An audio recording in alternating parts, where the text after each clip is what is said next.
حضرت عمر رضی اللہ تعالی عنہ اپنے حجرے میں آرام فرما رہے تھے کہ اچانک کسی نے آ کر بیدار کر دیا۔ جب بیدار ہوئے تو حضرت عمر رضی اللہ تعالی عنہ نے ادھر ادھر دیکھا، لیکن بیدار کرنے والا کوئی نہ تھا۔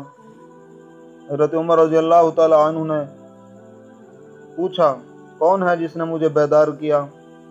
لیکن بیدار کرنے والا سامنے نہ آیا۔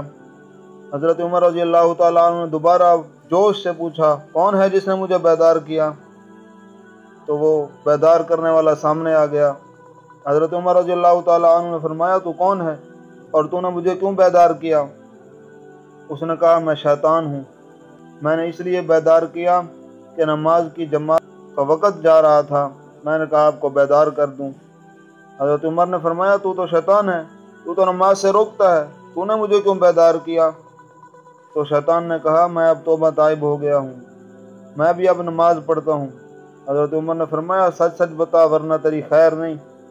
تو شیطان نے بتایا، آپ کی جماعت کا وقت چلا جاتا ہے تو آپ اللہ تعالیٰ سے آہوزاری کرتے ہیں، اللہ تعالیٰ سے گڑ گڑا کر معافی مانگتے ہیں۔ آج ایسا ہونے والا تھا کہ اگر آپ اللہ تعالیٰ سے معافی مانگتے، گڑ گڑا کر معافی مانگتے، روتے، تو اللہ تعالیٰ کی رحمت اتنی جوش میں تھی کہ ساری امت کے گناہوں کو معاف کر دیتی۔